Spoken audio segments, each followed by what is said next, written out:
नमस्कार आप सभी को हाल हरियाणा में आपका एक बार फिर से स्वागत है। मैं हूं आपके साथ पीयूष कुंबर। पेंडेमिक कोरोना चल रहा है और इस कोरोना पेंडेमिक में देश भर में इस बार बहुत ही बुरे हालात हैं।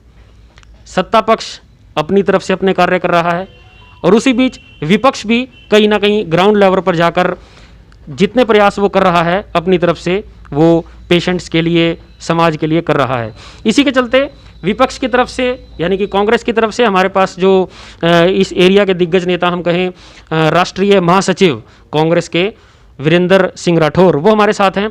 उनसे हम इस विषय में कुछ चर्चा करते हैं। सर नमस्कार, सबसे पहले तो स्वागत है आपका हाल हरियाणा पर। धन्यवाद पीयूष जी। सर मैं आपसे ये जानना चाहता हूँ, पिछले साल भी कोरोना की महामारी आई, पूरे देश में काफ़ी हाहाकार हुआ। इस बार फिर 2021 में ये सब जनता को झेलना पड़ रहा है, लेकिन इस बार जो है कहीं ना कहीं स्थितियां ज़्यादा गंभीर हैं। भयावह स्थिति उत्पन्न हो गई है हॉस्पिटल्स को लेकर। जिस तरह की तस्वीरें जो हम कहें सोशल मीडिया और मेन स्ट्रीम मीडिया के माध्यम से हमें मिल रही हैं वो काफ़ी चिंताजनक हैं।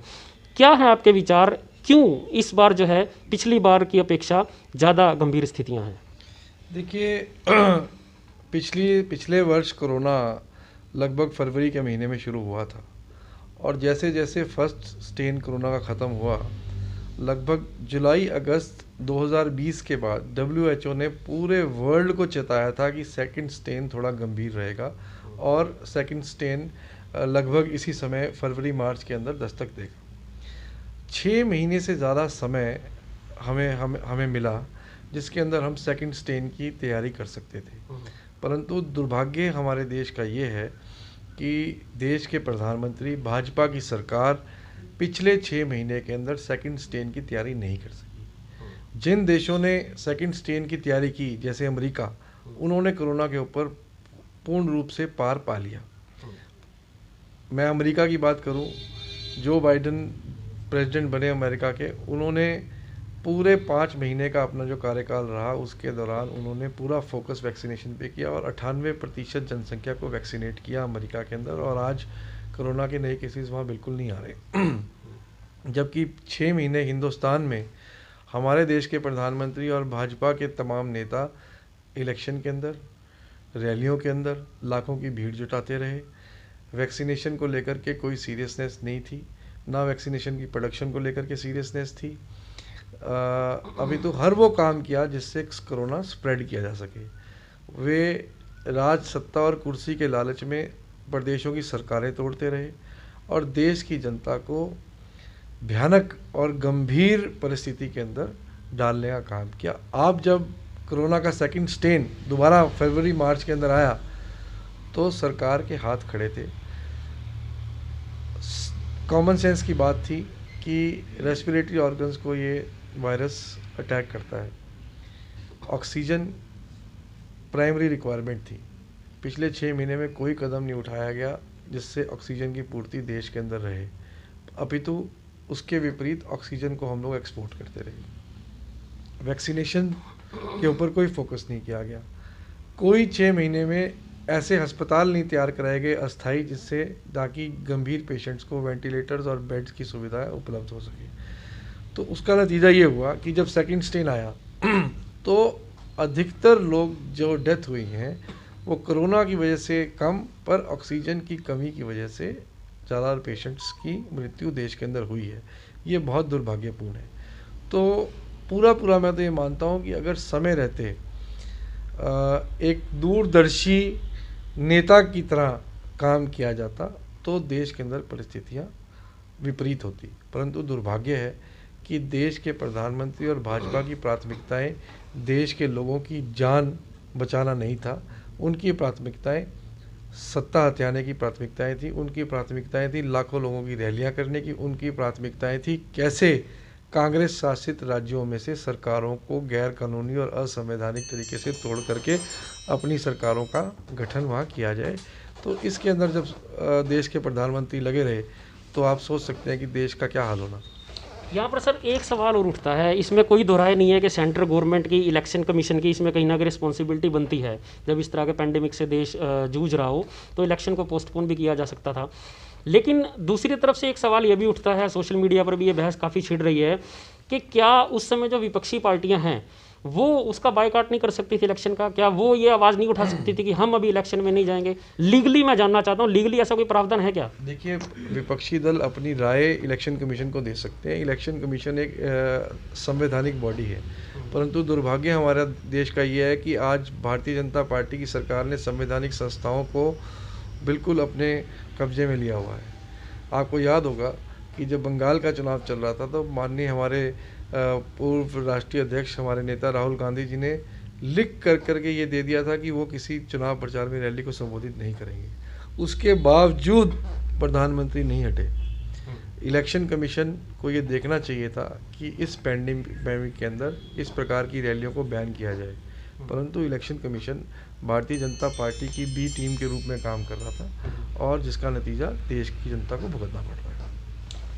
सर, दूसरा सवाल ये है कि आपने अभी पिछले दिनों हेलो डॉक्टर नाम से एक मुहिम की शुरुआत की थी। क्या है उसके बारे में थोड़ा ब्रीफ में बताएंगे हमारे दर्शकों को, और किस तरह से हमारे दर्शक उस हेलो डॉक्टर से लाभ प्राप्त कर सकते हैं? हेलो डॉक्टर एक कार्यक्रम कांग्रेस पार्टी के द्वारा स्टार्ट किया गया और वो उसमें हमने एक हेल्पलाइन नंबर जारी किया। उस हेल्पलाइन का नंबर मैं आपको ज़रूर बताऊंगा, 9467 556 132। रिपीट करूंगा, 9467 556 132। कोई भी व्यक्ति हमारे इस हेल्पलाइन नंबर पर जब अपना व्हाट्सएप मैसेज छोड़ता है तो हमारी कंट्रोल रूम की टीम तुरंत उस व्यक्ति से संपर्क करती है।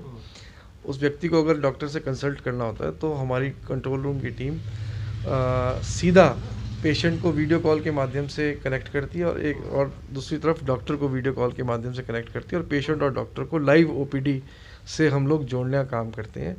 बहुत ही बेहतरीन नतीजे हमें इस कंसेप्ट के मिले, क्योंकि सोशल मीडिया के प्लेटफॉर्म के माध्यम से आप सब साथियों के माध्यम से इसको प्रचारित किया गया था, तो ये देश भर में प्रचारित हुआ और देश भर से लोगों ने हमें कॉल अभी भी कर रहे हैं, लगातार कॉल आ रहे हैं।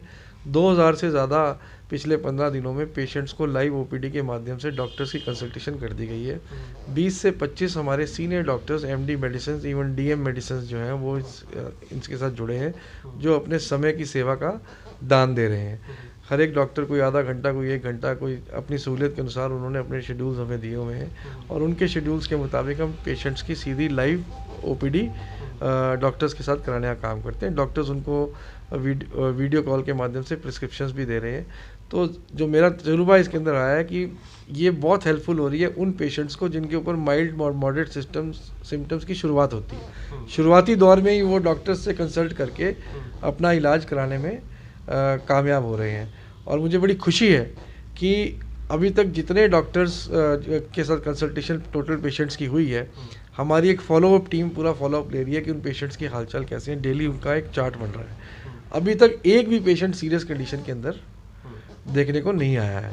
तो ये दर्शा रहा है कि जो इससे हम ये कह सकते हैं कि जो व्यक्ति इनिशियल स्टार्ट के अंदर ही अपने इलाज को करा रहा है और वो 5-6 दिन जो संक्रमण के हैं बढ़ने के, वो समय हम वेस्ट नहीं कर रहे।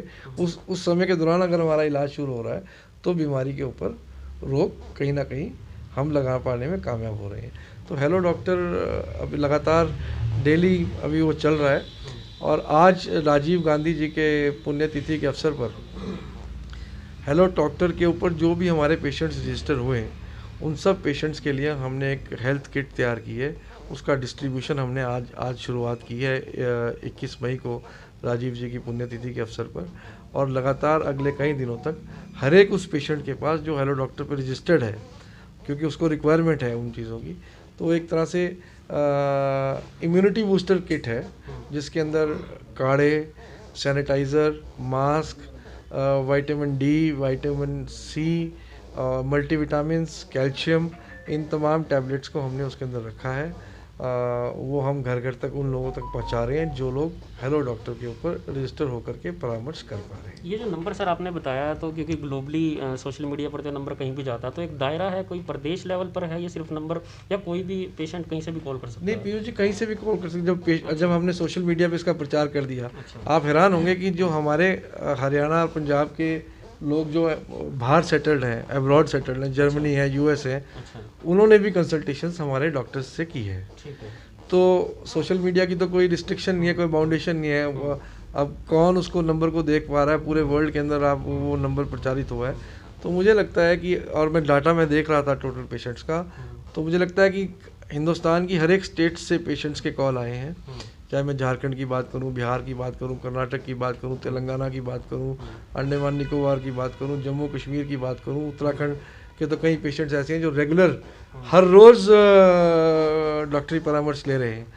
तो मेरा ये मानना है कि ये हेल्पलाइन नंबर जिसकी शुरुआत हमने करनाल से की थी, ये 2-4 दिन के अंदर ही सोशल मीडिया के माध्यम से pan India level helpline number साबित हुई है और इवन विदेशों के पेशेंट्स की मदद की है। डेली जो है पेशेंट्स की संख्या लाइव ओपीडी की बढ़ती जा रही है। मुझे लगता है कि वो व्यक्ति जो आज पेंडेमिक के डर से अस्पताल के अंदर लंबी लाइनों में खड़ा होना पसंद नहीं कर रहा, उसे लगता है कि अस्पताल में जाऊंगा तो मुझे संक्रमण होगा, या वो डॉक्टर के पास उसके क्लिनिक में जाकर के ओपीडी नहीं करना चाहता क्योंकि उसको लगता है कि वहाँ संक्रमण होने के चांसेस ज़्यादा हैं, तो वो अपने घर बैठे ही इस सेवा का लाभ ले पा रहा है। तो ये छोटा सा हमारा प्रयास था कि हम लोगों के कुछ काम आ सकें, और मुझे लगता है हम अपने इस छोटे से प्रयास में कामयाब हो रहे हैं। मतलब बेसिकली ये कंसल्टेशन की एक नेचुरली कंसल्टेशन एंड प्रिस्क्रिप्शन का एंड कंसल्टेशन एंड प्रिस्क्रिप्शन।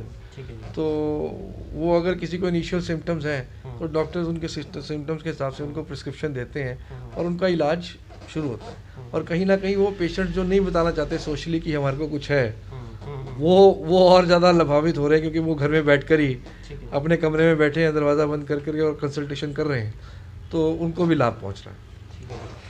तो ये हमारे साथ हैं आज वीरेंद्र राठौर जी, राजनीतिक शख्सियत हैं और अक्सर जब भी इनके साथ मुलाकात होती है तो राजनीतिक कई सवाल भी होते हैं। सोशल मीडिया पर राजनीतिक कमेंटबाजी भी चलती रहती है, पार्टी सत्ता पक्ष विपक्ष पर कमेंट होते रहते हैं, लेकिन आज हम राजनीतिक सवालों को नहीं करेंगे क्योंकि देश, हमारा समाज एक इस तरह के पेंडेमिक से जूझ रहा है। हमारे कई अपने भी इस तरह की खबरें हमें देखने को मिलती हैं जिससे दिल को दर्द होता है। सर फाइनली कोई कमेंट करना चाहेंगे, क्लोजिंग में क्या कहना चाहेंगे हमारे दर्शकों को? कोई राजनीतिक सवाल आज हम नहीं फाइनली मैं यही कहना चाहूँगा कि हमारे देश के लोग हमारे लिए इम्पोर्टेंट है, हमारे देश के लोगों का स्वास्थ्य हमारे लिए इम्पोर्टेंट है। पूरे विश्व में पेंडेमिक है, अब देशवासियों से मेरी यही अपील है कि कोविड के नॉर्म्स का पालन करें और साइकोलॉजिकली स्ट्रांग रहें। साइकोलॉजिकली स्ट्रांग रहना बहुत ज़रूरी है।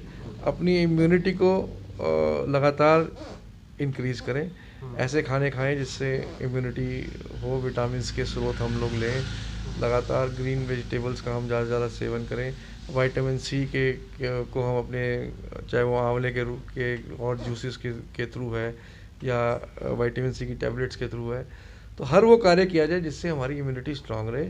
और अगर हम मेंटली स्ट्रांग रहेंगे, इम्यून सिस्टम को स्ट्रांग रखेंगे, तो मुझे लगता है कि हम बेहतर जो है इसके अंदर लड़ने में कामयाब होंगे। हाँ, योगा भी एक बहुत अच्छा एक फैक्टर इसके अंदर सिद्ध हो रहा है। मैं स्वयं सुबह आधा घंटा करता हूँ और मुझे लगता है कि चेस्ट की एक्सरसाइजेज योगा के माध्यम से ऑक्सीजन लेवल्स को आपके मेंटेन रखती है। ये मेरा अपना एक्सपीरियंस है। तो अगर 15 मिनट हम योगा भी कर पाएँ और अपने इम्यून सिस्टम को स्ट्रांग रखें, डाइट को बड़ा सोच समझ के लें, तो मुझे लगता है कि और ज़्यादा स्ट्रांग तरीके से हम, अगर कोई संक्रमण होगा भी तो ज़्यादा नुकसान नहीं हो पाएगा। तो बाकी ये सब मेंटली स्ट्रांग होकर इन सब चीज़ों का ध्यान रखकर हमें लड़ाई लड़नी है। बहुत बहुत धन्यवाद सर आपका। तो जितने भी दर्शक इस खबर को देख रहे हैं, अधिक से अधिक इस खबर को शेयर जरूर कीजिएगा, क्योंकि हेलो डॉक्टर ये जो एक सुविधा आप लोगों के लिए लेकर आए हैं, हो सकता है इसके थ्रू किसी को लाभ मिल सके और वो जिस परेशानी में, जिस दुविधा में है, घर पर ही उसे उस दुविधा से बाहर निकाला जा सके। आप देख रहे हैं हाले हरियाणा, मैं हूँ आपके साथ पीयूष गुम्बर। धन्यवाद।